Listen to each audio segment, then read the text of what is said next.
This is my twin brother. We were separated at birth. I've had my teeth filed down. It's actually a replica from the La Brea Tar Pits. I believe it's called a Smilodon. You'll notice the resemblance. I have been asked by the toe-tapping favorite, Academy Award nominee Josh Olson, who is holding the camera, to talk today about, since it's the 24th of August in the year 2013, the Civil Rights March from Selma to Montgomery, Alabama, in pursuit of equal rights for blacks in the state of Alabama. And I was in that march. I had come all the way from Los Angeles to march with hundreds of thousands of others. I'm no great hero, but I was impelled by a great urge and need. You can't write what I've been writing for 50 years and not have to walk the walk as well as talk the talk. And so I flew to Selma. We live up in a house called the Lost Aztec Temple of Mars. This is a drift. We live in the Lost Aztec Temple of Mars. It is on 200 acres of watershed land, which is behind Josh. You can't see it. But on a clear day like today, where I can see 35 miles to the San Bernardino Mountains, and behind me is 200 acres of watershed land, the pollen and the particuloid matter gives me catarrh. So if I clear my throat from time to time, it's not because I'm dying of some unknown disease, like rinderpest or beriberi. It is because I got a cough. What do you want from me? I'm an old man. Anyhow, we got to Selma, and we were hurt. I've written an article about this. It's called From Alabama with Hate. It's in a number of my books. It's in the Essential Ellison. By the way, if you're interested in my books, you can go to harlanellisonbooks.com. Don't buy from Amazon unless you have to. Buy from me. Put the money in my pocket. I'm a poor black child from Dubai, and I need the money so I don't have to keep selling my body on the street. At my age, you know, I'm not making a good buck anymore. My old lady's got walking pneumonia at the moment, but don't worry about that. She'll be okay in a day or so. Get into Selma. 962 degrees heat, which it always is in Alabama, and huge mobs of rednecks. Now, I realize that I'm politically incorrect in these things I'm saying. I have been urged not to use the N-word, and I shan't use the N-word, but that was the word that was yelled at us. N-lover, N-lover, N-lover. Everybody on the street, fat women with asses the size of Lithuania, raising up their skirts to show us their spotted buttocks and calling us nigger lover because we gave enough of a damn to want equal rights for people. Now we're talking 1950, I don't know, God, it's 50 years. So count back from 2013, 50 years. I'm terrible with math. I'll tell you about third grade in math and me sometime. Anyhow, there were big mobs who carrying ball bats, crowbars, link chains, tire irons. No snow tires. There's not much snow in Alabama. And they were all being kept back behind sawhorses by cops and National Guards men, but they were Alabama National Guardsmen. And the interesting thing was that as they were standing at these sawhorses, they did not have their guns turned inward toward the crowd. They had their guns pointed at us. And I said to myself, as Han Solo has said so often, uh-oh, I got me a bad feeling about this. But we went off, marching down, and kept marching. And that night we marched all the way through Selma on our way to Montgomery, where the governor, oh God, why is his name falling through my head? It's a fart. It's a mind fart. Not Faubus, not over Faubus. Oh God, somebody will remember. Horrible, famous governor said, we'll shoot them down if we have to, because they are N lovers. You notice I didn't use the word, Josh. You did a while ago. I did not use the word a while ago. I never said the N word. I said, I'm told not. They said, but that's what we were called, N lovers.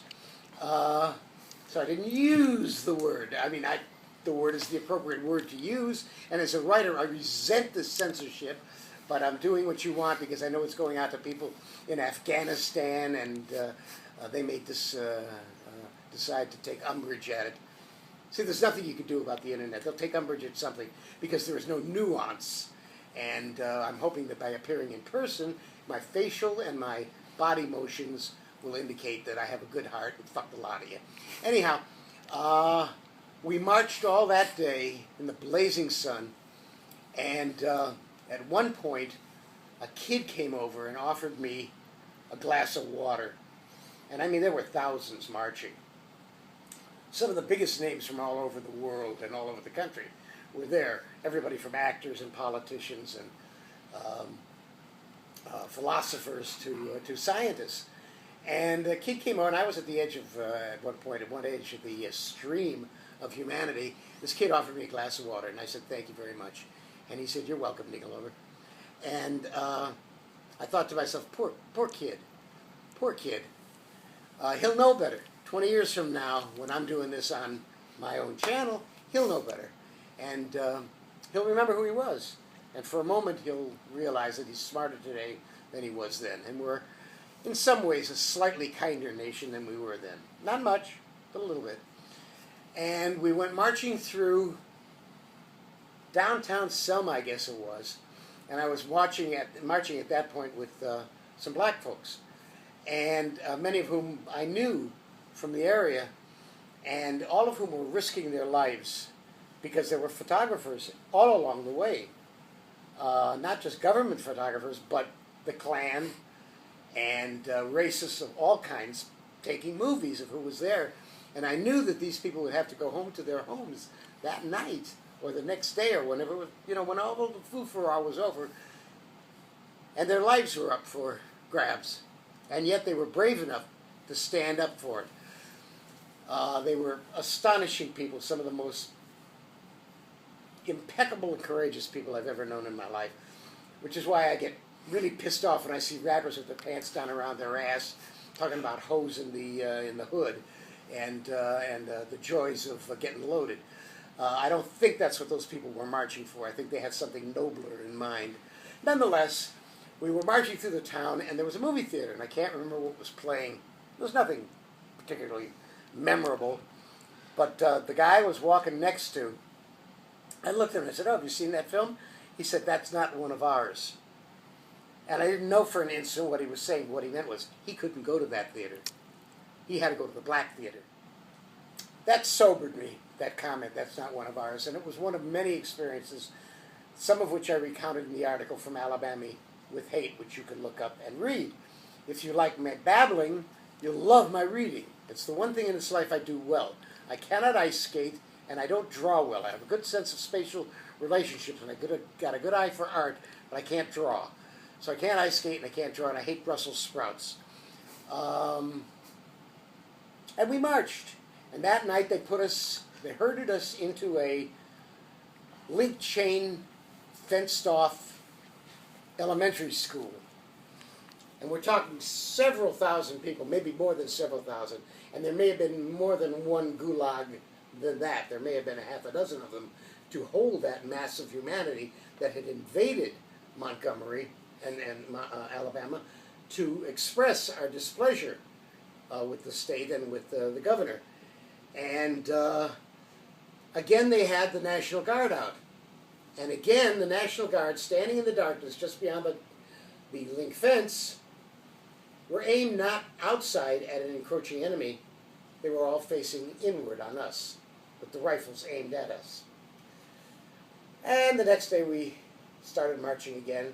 I don't remember whether we ate or not. If we did, it wasn't enough to be memorable. We marched into Montgomery, where the town square had been cordoned off, and there were machine guns on every rooftop, aimed down at the crowd. And we marched on in, just like they did at Tiananmen Square, just like they're doing in Egypt. We marched on in, And there is, people talk about the prickle at the back of your neck where your hair stands up. It's actual, folks. It actually happens. It's happened to me a number of times. Very Steve McQueen Western kind of thing where you wake up suddenly and you know there's someone else in the room. When I walked into the square, which was surrounded on four sides by office buildings, and I looked up and I saw the machine guns, the hair at the back of my neck crawled. And if you want more of this story, you can read the piece. From Alabama with Hate, from Alabama, comma, with hate. Wait, I'm on camera. Comma, this way, with hate. And it's in one of my many books. I think there's a book called The Essential Ellison, which is a 50-year retrospective of my work. Oh, a P.S. You know, I make it sound like I was the great cavalryman on a white horse riding in to save the poor black folks. I was just another guy. We were marching with Martin Luther King Jr. and the NAACP and CORE and Students for Nonviolence, and I was just one of the faces, but it was Martin who was the white glove to Malcolm X's mailed fist. And the only reason that we didn't get killed, I'm positive, was because of Malcolm X. Because Malcolm had said, if anything happens to anybody, the Black Panthers are going to strike. And we're going to strike in Montgomery, Alabama. And we're going to take you out. And just before we marched, the morning we marched, Martin was called to a meeting with the governor and the head of the Klan and the other muck-de-mucks, and they worked out that the peaceful march would be allowed across the bridge. Why have I forgotten the name of it? Not the Norcross Bridge, the, oh God, another brain fart. Across the bridge, and there would be no firing. If no one from our side started it, they would not. And the only reason I think that I'm alive today was because of Malcolm X.